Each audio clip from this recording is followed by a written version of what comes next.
Ô bien-aimés dans le Seigneur, bonjour.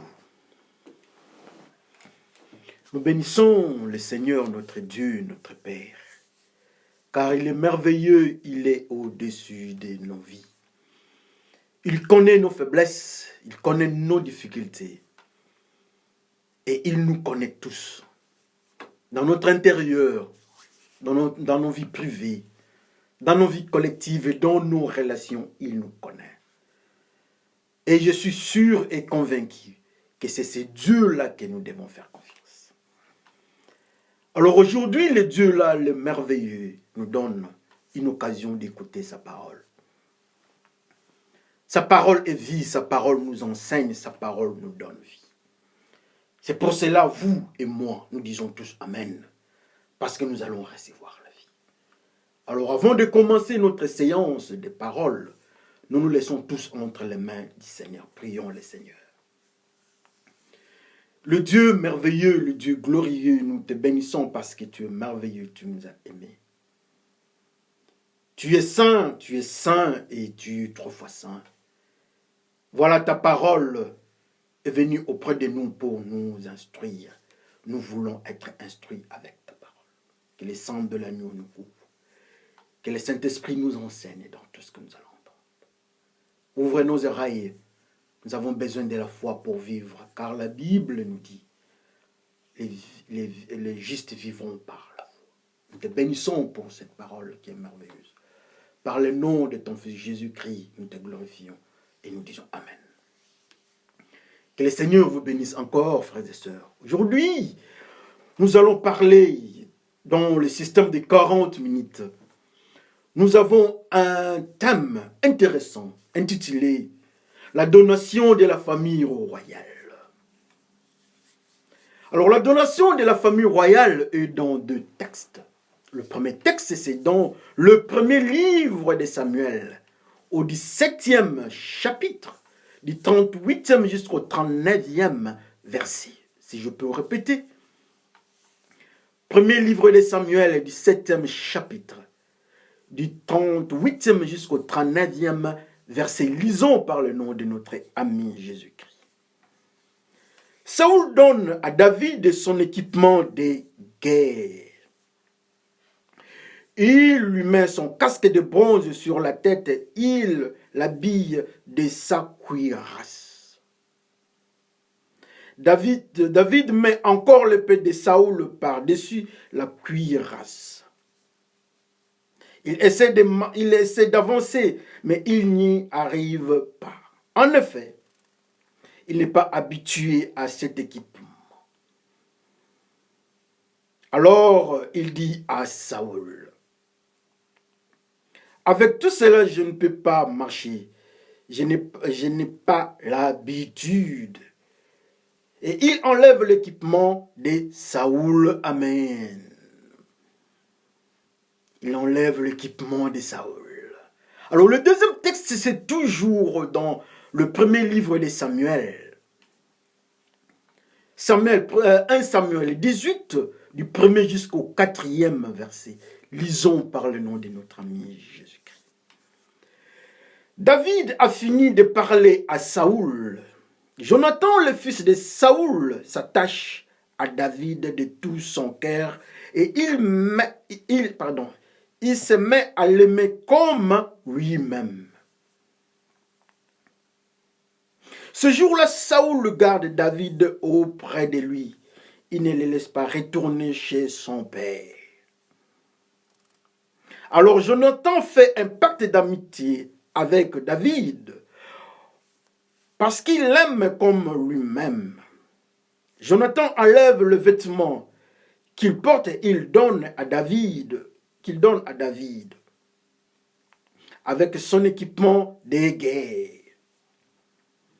Il lui donne même son épée, son arc et sa ceinture. Et il lui donne son épée, son arc et sa ceinture. C'est Jonathan qui donne à David. Amen.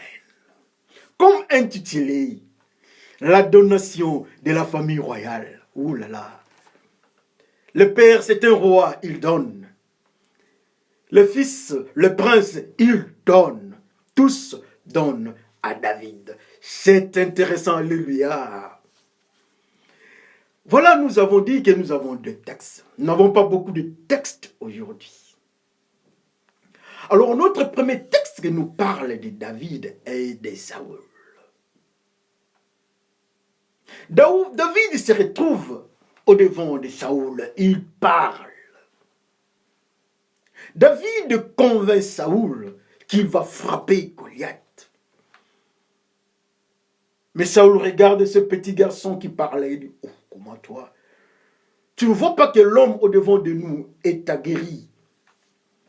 Il a commencé l'histoire des armes dès sa jeunesse. David dit non, non, non, non, non. Ici, ce n'est pas une histoire de jeunesse. Mais je t'informe que cet homme ici au devant de nous, c'est un géant, un incirconcis. Un géant, c'est quelqu'un qui n'a pas Dieu. Il est incirconcis, il n'est pas dans le principe d'Abraham. Il doit être détruit. Moi, je veux le détruire avec l'Esprit du Seigneur.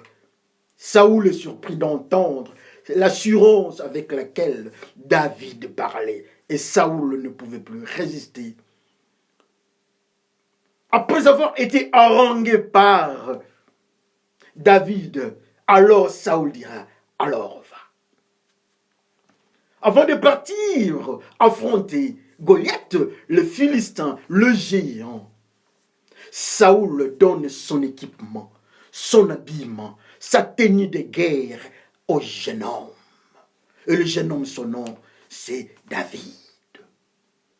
Saoul, le rejeté de Dieu, avec sa tenue de rejeté, il donne sa tenue de rejeté à David, le récupéré de Dieu, l'enfant de Dieu, selon le cœur de Dieu. Saoul lui donne la tenue.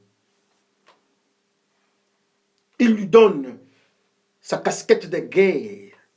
Il lui donne son épée.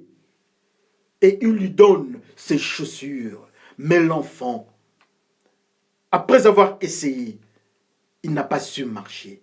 Il remet la tenue de Saoul à Saoul. Ça, c'est le premier texte. Alors, le deuxième texte, c'est qui nous parle? C'est maintenant, c'est l'amour de Jonathan. David est je m'excuse. Saoul est surpris de voir l'acte posé par David. Il pose la question. Qui est ton père? Il a parlé, il a causé avec l'enfant et il le retient auprès de lui. David ne rentre plus à ses parents. Alléluia. Et quand Saoul posait des questions, Jonathan était là. Qui est Jonathan? Jonathan, c'est le prince. Jonathan, c'est le fils de David, de Saoul. Un guerrier aussi. Quand il a vu David, son cœur l'a aimé. La Bible nous dit que Jonathan a aimé David comme lui-même. Et ils ont fait un pacte d'amitié. Ça ne s'arrête pas là-bas. Il prend aussi sa tenue. Il lui donne sa tenue de guerre. Et il lui donne sa ceinture. Ça, nous aimons beaucoup. Il lui donne sa ceinture. Il lui donne aussi son épée et son habillement de guerre. C'est intéressant. Mais l'ami, le jeune homme, cette fois-ci, ne refuse pas. Il le prend. Dans la même famille, il y a deux donations. Mais les récipiendaires présentent deux réactions différentes. Alléluia. Alors nous allons parler un peu. Nous avons besoin que Dieu nous enseigne pourquoi ce phénomène. Comme nous avons intitulé la donation de la famille royale. La famille royale donne. Dans la famille, il y a le papa qui est Saoul qui donne. Dans la famille, il y a le prince, il y a Jonathan qui donne. Tous donnent à David. Et David réagit d'une manière différente du père par rapport à son enfant. qu'est-ce que Dieu veut nous enseigner? Sachant que la parole de Dieu, la parole écrite, eux pour notre instruction. Alors, qu'est-ce que Dieu veut nous instruire? Qu'est-ce que nous pouvons prendre? Entrons dans les couloirs du monde de la prophétie. Amen. Saoul est rejeté de Dieu. Dieu le rejette. La Bible nous dit que quand l'Esprit de Dieu a quitté Saoul, un mauvais esprit de Dieu entre dans Saoul. Saoul garde les mêmes habits. Saoul garde les mêmes habitudes. Saoul a quelque chose qui est en lui mais qui n'est pas pur. Quand il est parti au-devant de Goliath, Goliath connaissait David. Goliath connaissait aussi Saoul. Mais dans l'orgueil de Goliath, il voulait minimiser les jeunes hommes. Mais pourquoi Goliath résiste fermement à Saoul? Saoul est quelqu'un de rejeté. Nous partons dans la dimension spirituelle. Le mystère Goliath et le mystère Saoul. Saoul sait très bien que Goliath est un géant. Goliath sait très bien que Saoul est rejeté. Comme il est rejeté, il est impur. Comme il est impur, il est difficile, impossible à ce que quelqu'un d'impur puisse chasser un géant. Un géant, c'est un démon. Un géant, c'est un esprit impur incarné en humain. Voilà maintenant l'impur. Le démon sait très bien que non, Saoul ne peut pas le bousculer. Et il a résisté, c'est vrai, pendant 40 jours. Il parle avec arrogance. L'arrogance ne vient pas de Dieu. L'arrogance, c'est dans Goliath. L'esprit qui est dans Goliath, c'est l'arrogance, c'est les démons. Il parle. Si vous voulez voir encore le mystère de l'arrogance, allons dans le livre des Révélations, là où on parle de la femme qui incarne l'impureté. Elle parle avec arrogance, cette femme-là. Et voilà aussi Goliath parle avec arrogance. C'est parce qu'elle a l'esprit de cette femme qui représente la méchanceté. Alléluia. La méchanceté au-devant de David. Et la méchanceté au-devant de Saoul. Mais la méchanceté, remarque, dans Saoul, il y a sa place. Parce que Dieu est sorti de Saoul. Alors comme Dieu est sorti de Saoul, donc la méchanceté ne peut pas chasser la méchanceté. David est couvert par la méchanceté. Goliath est couvert par la méchanceté. Donc ils sont du même royaume.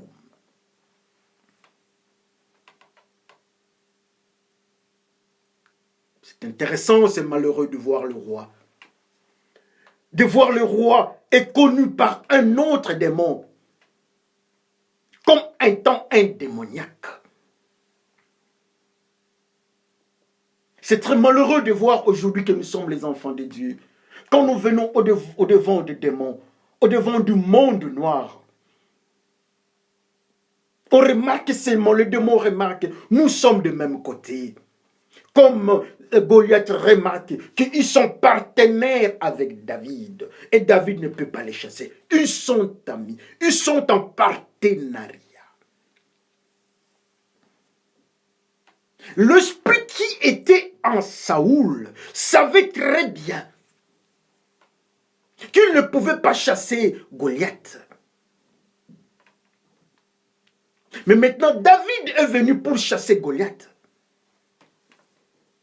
Comme c'est le diable qui était en David, en Saoul, cet esprit-là veut entrer dans David. Alors comment entrer dans David? C'est intéressant, la donation de la famille royale. L'esprit veut quitter Saoul pour aller dans David. Alors, dès que David accepte, dès que l'esprit entre en lui, dans le mystère spirituel, David ne saura pas chasser Goliath. Alors, comment ce transfert doit se faire? Saoul, un géant, un roi géant. La Bible nous dit que Saoul était le géant parmi les Israélites. Mais comment, pour quel intérêt Saoul doit donner son équipement de guerre à ce jeune homme-là? Sachant qu'il était jeune, petit, mais comment est-ce qu'il a donné son équipement de guerre? Alléluia. Et il savait très bien qu'il était rejeté par Dieu. En donnant cet équipement, il voulait faire un transfert de son esprit impur qui venait de lui vers David. David prend la tenue. La Bible nous dit qu'il a donné son casque. Il donne à David. Parlons un peu du casque de Saoul. Qu'est-ce qu'un casque? Dans la Bible, on nous dit, dans les armes spirituelles, je crois, dans Philippiens, on nous dit, Éphésiens, pardon, je m'excuse, on nous dit que nous devons avoir pour casque le salut. Et le salut n'est autre que Jésus-Christ, vous et moi, nous les avons. Or, lui, Saoul, était un mauvais berger. Lui, Saoul, avait présenté un sacrifice, pas de bon goût, pas de bonne odeur, mais de mauvaise odeur au devant de Dieu, Dieu a repoussé. Ce qui signifierait que Saoul n'avait plus Jésus-Christ. Même ce qu'il avait comme casque n'était plus un casque qui représentait le salut comme arme de guerre spirituelle. Alléluia. Il prend ce casque-là, il donne au jeune homme. Ou encore, il donne quelque chose qui n'est pas Jésus-Christ. Il prend ça pour faire un transfert. Au lieu que ça soit le salut, il lui donne autre chose que le salut.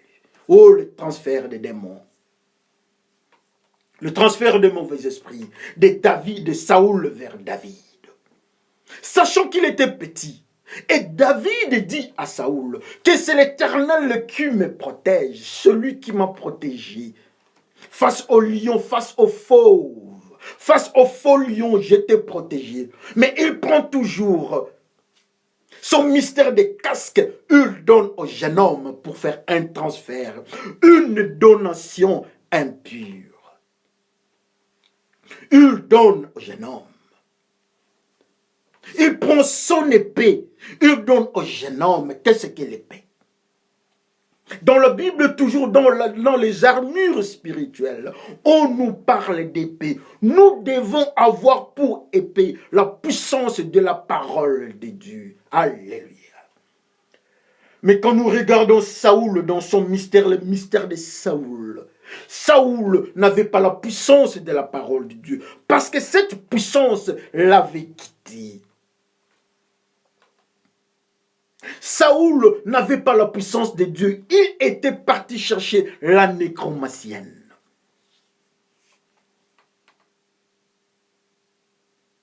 Et quand il est parti, il a touché à l'impur encore et il était devenu de plus en plus impur. Et on nous ajoutera que Saoul, l'Esprit de Dieu avait quitté Saoul et l'esprit impur avait pris place dans le corps de Saoul. Ça signifierait que l'épée spirituelle de Saoul n'avait rien de puissance de la parole de Dieu. Alors, il fallait, comme il n'y a rien de Dieu, de puissance de Dieu dans l'épée de Saoul, assurément, il y a la puissance de l'impureté ou du diable dans son épée. Alléluia.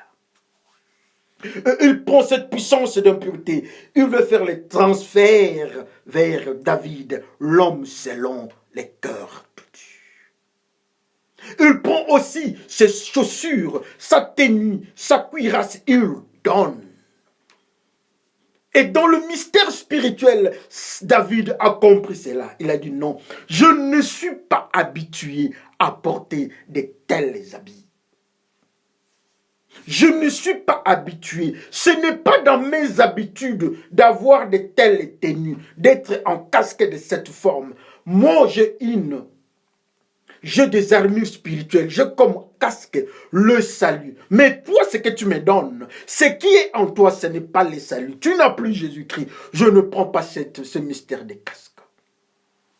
Le peu que tu me donnes, je ne prends pas parce qu'il faut avoir la puissance de la parole. Et moi, j'ai cette puissance de la parole. Mais toi, Dieu t'a quitté. Alors comment est-ce que tu me donnes cette puissance? Cette puissance ne vient pas de Dieu. Cette paix ne vient pas de Dieu. Je ne prends pas ça. Je ne suis pas habitué à prendre de tels types de paix. Alors nous autres,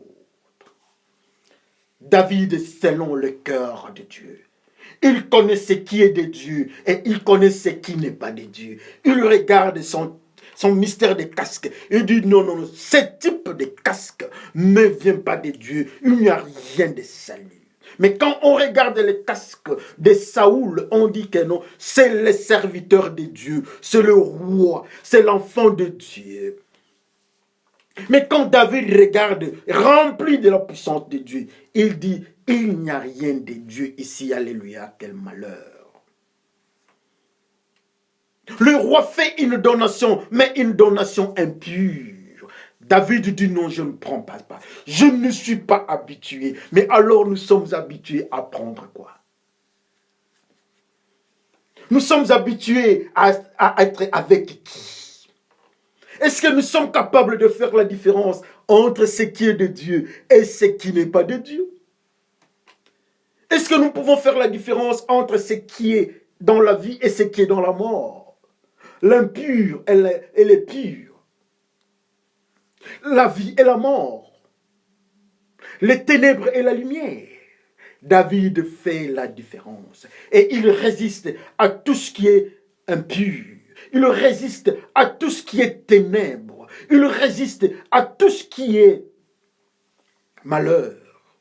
Malgré sa provenance. Ça vient du roi. Le roi du monde. Le roi dans la démocratie. Le roi selon le cœur des humains. Sachant bien que le cœur de l'homme est mauvais. Dans la base de la royauté de Saoul était mauvaise parce que ça comme soubassement le cœur de l'homme. Oh, le cœur de l'homme est mauvais. Avec le mystère des casquettes du cœur de l'homme, il y a toujours le mal. Alors nous autres, nous avons quel type de cœur? Quel est notre soubassement? Pour le roi Saoul, c'est le cœur de l'homme qui est mauvais. Mais pour David, c'est le mystère de la crainte de Dieu. Alors nous qui sommes le troisième. Le transfert de pouvoir échoue. Il veut transférer son pouvoir satanico-démoniaque. David résiste.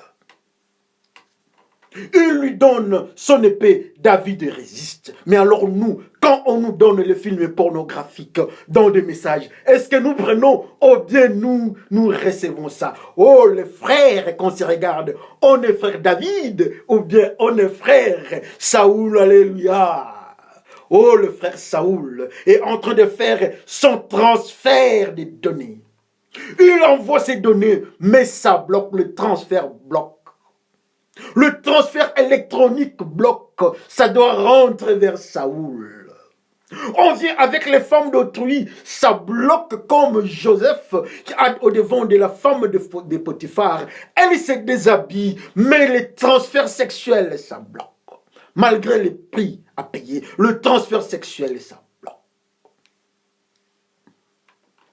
Le pasteur au devant de la femme d'autrui, la femme qui est au devant du pasteur, mal habillé, qui ouvre ses cuisses pour que le pasteur soit tenté. Est-ce qu'on est le pasteur Saoul ou bien on est le pasteur David? Si vous êtes le pasteur David, donc vous résistez à cette sœur. Si vous êtes une sœur David, vous devez résister aux pasteurs malveillants dans l'église de Dieu, les infiltrés, et on les appelle le pasteur Saoul. Ils transfèrent le mal dans l'église. Ce sont ces pasteurs-là, leur femme, quand il n'est pas là, c'est sa femme qui prend la place. C'est son enfant qui prend la place. Ils sont dans le principe de Saoul. Mais David dit, non, non, ce n'est pas une histoire des Israélites ici. Mais moi, je suis protégé par Dieu. Je dépends de Dieu. Et il refuse les transferts. Les transferts se coupent. Il n'est pas habitué à de tels types d'habillement. Alors vous autres, nous voyons des sœurs qui viennent à l'église. Les sœurs même qui se marient avec des robes ici. dans l'église de Dieu. Vous venez, que Dieu vous bénisse. Que Dieu bénisse votre mariage. Avec cette tenue, vous montrez la zone intime de la femme. Dieu s'étonne dans ce type de mariage et il ne bénit pas ça. Alors qui bénit? Comme Dieu ne bénit pas ça, alors c'est David, c'est Saoul qui va faire son transfert. Le pouvoir satanico-démoniaque va couvrir ce type de mariage. Quel malheur. Mais les sœurs qui sont avec David, elles s'habillent bien le jour de la célébration de leur mariage. Elle est couverte. Alors quand Dieu vient, il voit que non, c'est vrai, elle respecte mes commandements et Dieu bénit. C'est la sœur qu'on appelle la sœur David. Oh, la sœur David. Il y a combien de sœurs David encore dans nos églises? Il y a combien de pasteurs David dans nos églises?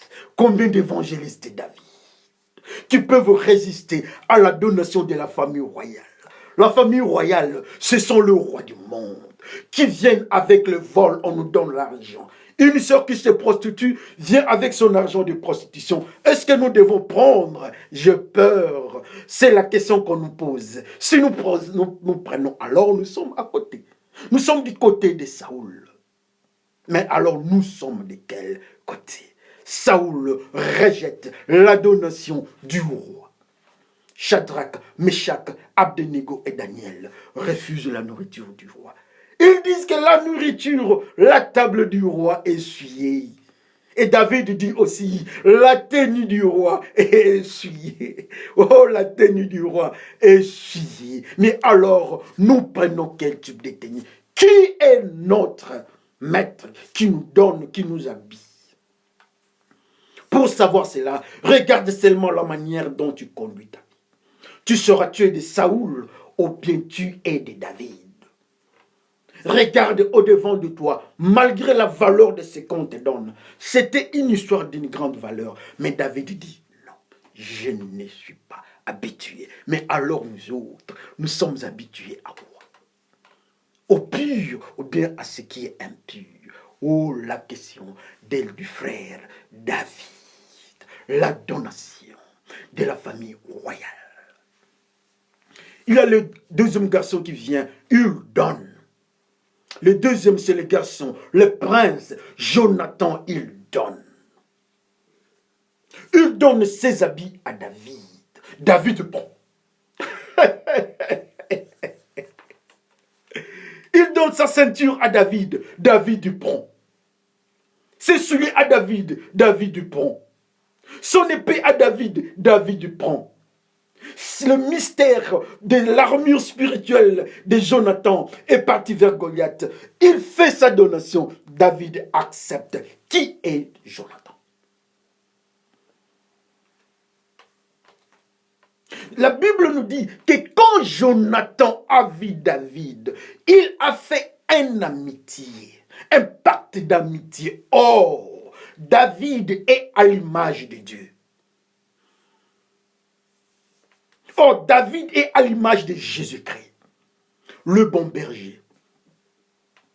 Je m'excuse. Il prend ce que l'autre. Il a aimé Jésus-Christ. Jonathan aime Jésus-Christ. Automatiquement, les habits de Jonathan deviennent purs. C'est Jésus-Christ qui donne à Jonathan ses habits.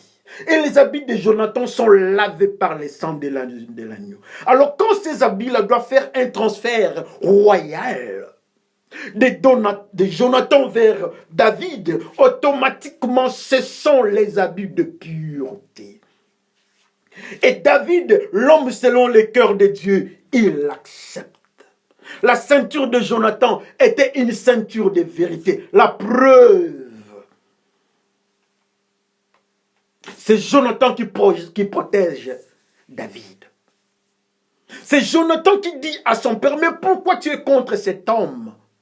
Il n'a rien de mal contre toi, Saoul, mon père. Mais pourquoi tu es contre lui? C'est Jonathan qui dit la vérité à David. Dit, quitte ici, mon père veut te tuer. La vérité, vous connaîtrez la vérité vous affranchira. Il prend la ceinture, il donne à David. Qu'est-ce qu'une ceinture dans le mystère de l'armure spirituelle? Dans Éphésiens, on nous dit, ayez pour ceinture la vérité. Oui, Jonathan avait la vérité. Et la vérité, Jésus-Christ dit que lui, il est la vérité. Ça signifie que Jonathan prend la vérité. Jonathan avait la vérité. Il donne à David. David accepte. Alors toi, qu'est-ce qu'on te donne que tu acceptes? Qui t'a donné quoi? Quand tu rentres du boulot, tu pars à côté de ta femme. Quand tu regardes ta femme, est-ce que tu as la vérité en toi? Souviens-toi de ce qui s'est passé au bureau. Souviens-toi de ce qui s'est passé à l'hôtel. Quand tu es au-devant des comptables d'État, est-ce que tu es dans la vérité au-devant de l'argent public? Souviens-toi des chèques que tu as signés. Quand tu es au-devant des civils, est-ce que tu es dans la vérité? Souviens-toi des femmes que tu as violées. Toi soldat, toi policier. Quand tu es au-devant des civils, toi un soldat armé, souviens-toi des vols à main armée que tu as fait. Est-ce que tu es dans la vérité? J'ai peur. Oh, la vérité. Nous connaîtrons la vérité. La vérité nous affranchira. Le transfert des données de Jonathan vers Saoul arrive à son objectif. Saoul accepte la tenue de Jonathan. Dans une même famille, deux phénomènes d'effets vestimentaires. Pour les pères, le roi, l'homme de Dieu rejette. Mais pour le prince, qui est le prince de paix, Jonathan, l'homme de Dieu accepte. Mais alors toi, quand tu viens avec ta tenue au devant de David, est-ce que David va accepter? Oh, qu'on se voyait la donation de la famille royale. Si tu faisais une donation à David, est-ce que David va accepter? Est-ce que tu vis dans la vérité? Est-ce que moi je vis dans la vérité? Qu'on demande à ma femme, est-ce que moi je vis dans la vérité? La vérité, c'est Jésus-Christ. Je pose ma femme la question, est-ce que ma femme, tu vis dans la vérité? Quand tu pars au travail, ma femme, quand tu pars au cours, à la formation, tu es seul là-bas, en face des blancs, est-ce que tu es dans la vérité? Qu'on se parle, oh ma femme, la femme du pasteur. Moi aussi, quand je suis en déplacement au-devant des autres femmes, est-ce que je suis dans la vérité? Nous connaîtrons la vérité. La vérité nous affranchira. Mais voilà, Jonathan a une ceinture de pureté. La vérité, il donne à David. David accepte. Accepte. Je m'excuse, je parle encore l'anglais. Mais de l'autre côté, la même ceinture de Saoul, David rejette. Mais alors notre ceinture à nous. Nous sommes dans la vérité ou bien dans le mensonge. Que chacun regarde sa vie. La donation de la famille royale. Ah oui. Jonathan a donné. David prend. Mais alors quand toi tu donnes, est-ce que Jésus-Christ prend? Jonathan fait un sacrifice. Il donne sa vie. Il donne ce qui est à lui. Il donne à l'image de Jésus-Christ qui est David. Il donne à Jésus-Christ. Jésus-Christ accepte le sacrifice de Jonathan. Mais quand Saoul vient avec son sacrifice, le sacrifice de Saoul est rejeté. Mais dans la même famille, la famille royale. C'est la famille royale. Et nous tous aussi, on nous appelle les chrétiens.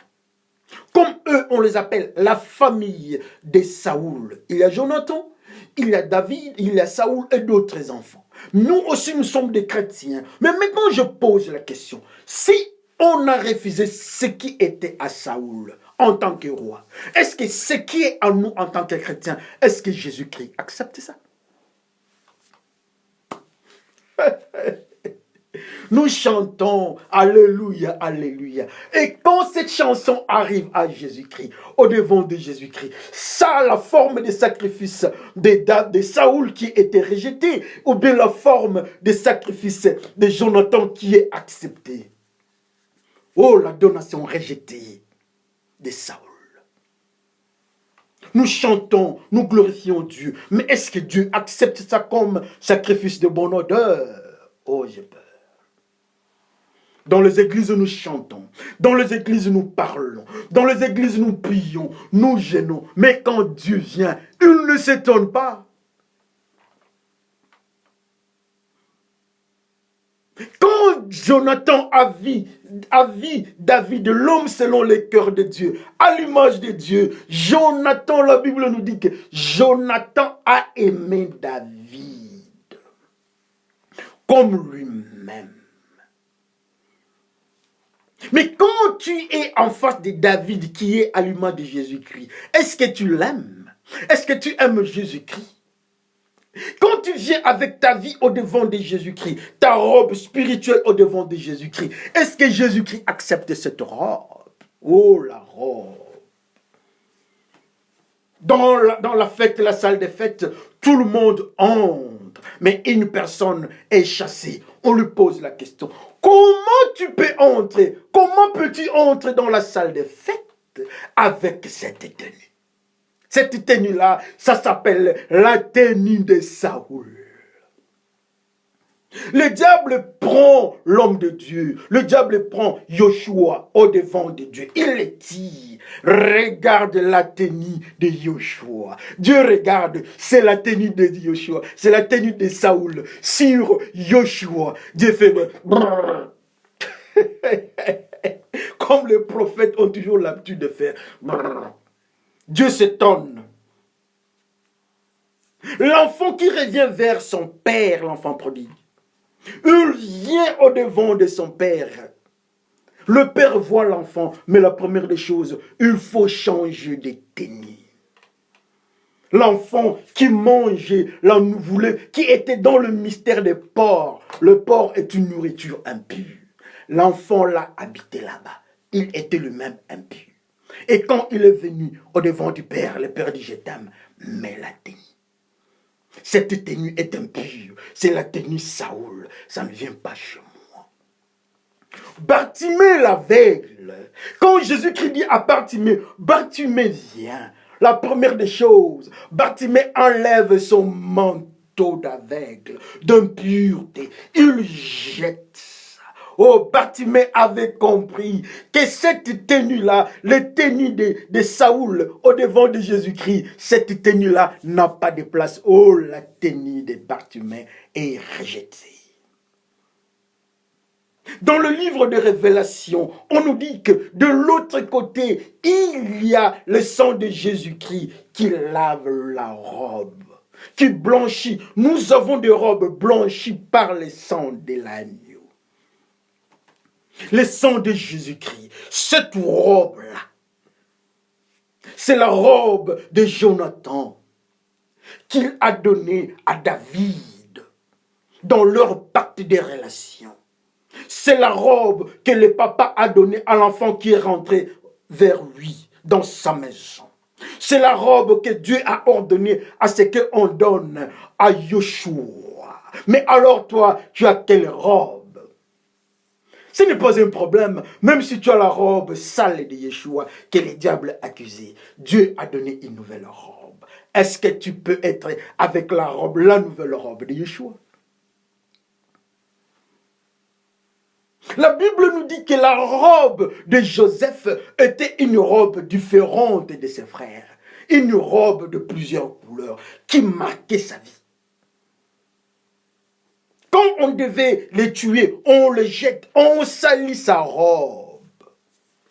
Il était dans le mystère de la robe. Quand il est parti en face de la femme de Potiphar, la femme prend la robe. Oh, la robe de Joseph.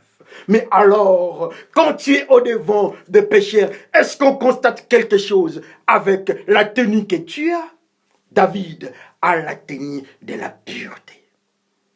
Joseph a la tenue de la pureté. Tout le monde veut prendre sa robe. Ses frères prennent sa robe. La femme de Potiphar prend sa robe. Mais alors toi, est-ce que tout le monde veut prendre cette robe? J'ai peur que ce soit une robe qui n'est pas lavée par le sang de l'agneau. Alors quand tu viens avec au devant de Jésus-Christ, Jésus-Christ dit non. Un sacrifice de mauvaise odeur. Que chacun regarde sa vie. La donation de la famille royale. Le roi vient avec. Mais nous devons sélectionner. Cet enfant-là, Jonathan, a mangé quelque chose. Son père Saoul dit. Il dit quelque chose, tout le monde doit rester en état de jeûne. Comme conséquence, un jeûne compliqué encore spirituellement, on n'a pas le temps d'en parler aujourd'hui, tout le monde affaibli. Mais Jonathan qui casse ce que son père avait dit, il prend un mystère qu'on appelle le miel. Le miel, c'est la parole de Dieu. Quand il a pris le miel, ses yeux se sont ouverts et il a frappé les Philistins. Il mange le miel. Il mange la parole de Dieu.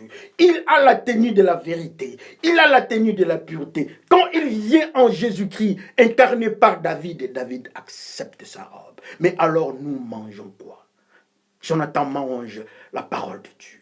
L'homme ne vivra pas seulement de pain, mais aussi de la parole de Dieu. Mais toi, tu vis de quoi? Que le Seigneur bénisse son peuple. Mais qu'on se souvienne, la donation de la famille royale, il faut sélectionner. Mais pour nous, nous disons une chose, que chercher ce qui vient du côté de la pureté. Laissons-nous dans la prière. Père de gloire, Père de bonheur, nous te bénissons parce que tu es notre Père. Nous sommes du côté de Saoul, avec sa tenue du mensonge, la tenue de la saleté, rejetée. Seigneur, pardonne. Mais comme nous avons appris aujourd'hui, nous devons être à côté de Jonathan. Et Jonathan, sa vie est un sacrifice de bonne odeur. Et Jésus-Christ qui est dans David a accepté la donation, son sacrifice. Que notre vie aussi soit un sacrifice de bonne odeur. Pour ceux qui ont entendu, Seigneur, que tu parles dans nos cœurs et que tu parles aussi dans mon cœur. Par le nom de Jésus-Christ, je te glorifie, Père. Je te dis Amen. Que le Seigneur vous bénisse tous. À la prochaine. Merci.